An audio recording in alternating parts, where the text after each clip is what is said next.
Hi guys, Yiannis here, and in today's video I'm discussing how you can do negative splits in your training.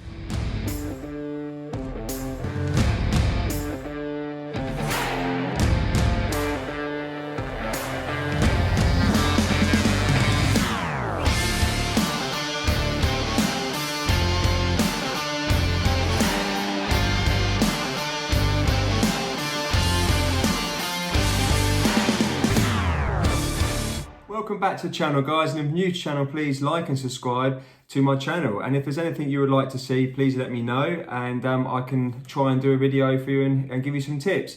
So on to today's video, and it's regarding negative splits. And negative splits is very hard. A lot of people struggle to do it, and here I'm going to give you some of my tips how you can work on negative splits, and then from there you hopefully can towards the end of the race you'll be able to push on.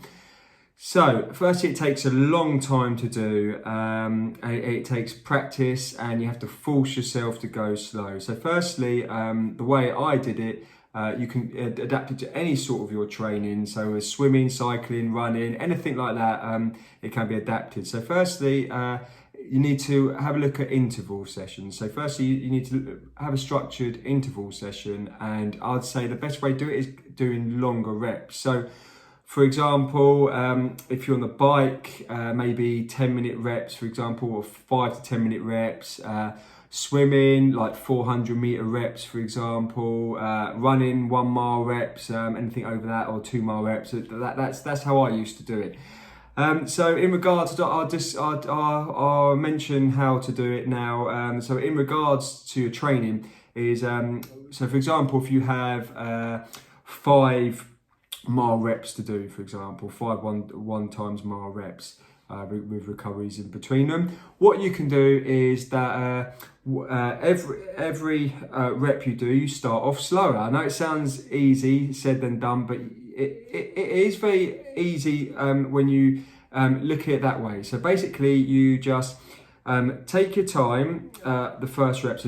So when I'm talking about, so for example, if I'm running 1 mile reps, and what I used to do when I used to run, when I was practicing negative splits, I would start off, for example, 6-minute miles, and then I'll bring it down per mile, maybe 5 seconds, and then the last one, give it all I can. Now I found that although, like, for example, I wasn't pushing as hard to start off with, at the end it was feeling tough and I was pushing. So in regards to that, I spent a lot of time working on negative splits on longer reps, and then I eventually brought it down to shorter reps and then worked on there. Now it comes naturally. So most of my sessions are negative splits anyway, so I do take time to get going, but then I start going, start pushing. The last one, and it does feel tight, but tough. But normally the first one is my slowest rep, and then my last is my fastest rep, and that is also in the races as well. So in regards, so what happens, it comes second nature to you. So it takes a lot of practice. So you have to be quite disciplined. You have to hold yourself back, and in your reps, you have to be able to slow down, and you've sort of got to put your ego away. Like with any sort of interval session, you want to be consistent anyway, and you don't want to be like, I've seen it all the time, people go off the first 2 reps, for example, they're flying along, and then the rest of the reps are really a lot slower, and then they're struggling towards the end, and then you look at it, and then the difference is a lot slower, and then you're not really getting the benefit of training. But in regards to if you're to negative splits, the faster you get, obviously the harder it gets, but then you'll be able to run fast. Therefore, in a race, you'll be able to run faster. So, for example, in a race, when I was practicing this out as well, I held back. For example, I did it in 10Ks and 5 miles, and I used to when I did the cross country, I used to hold back for the first 2-3 miles, and it comes with experience. And because what I used to do in the early days when I was racing, I just used to go out as hard as I can, and then I'd slow down, and then by the end of the race, I'll be like 30-40 seconds slower per mile. But if I start off slower, a little bit, hold back a little bit and then ease into the race and then build into it. And I found that I had a lot of PBs come that way and I got a lot quicker.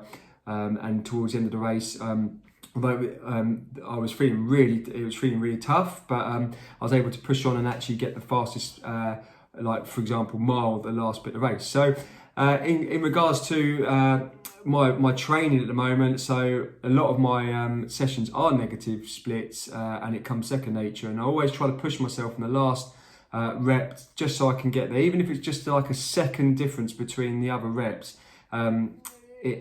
It fills me with confidence. So it will fill you with confidence if you do negative splits. So my tip is basically to hold back, make sure you get a well-structured interval session, and therefore build into it slowly. So for example, like even if you have 3 mile reps, for example, then 1 times 3 mile reps, you can just start off like 20 seconds slower than you would normally do, or 15 seconds, and then build into it and then push at the end. But it's hard, and it does take a long time to get used to it. And then eventually you end up, I found that I ended up finding it naturally, that it was coming naturally to me.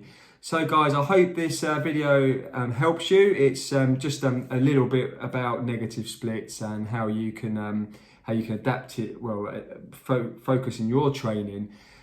So guys, thanks for watching, and see you soon. And the champions of this age group category, Pacific, and Yiannis Christodoulou, Christodoulou.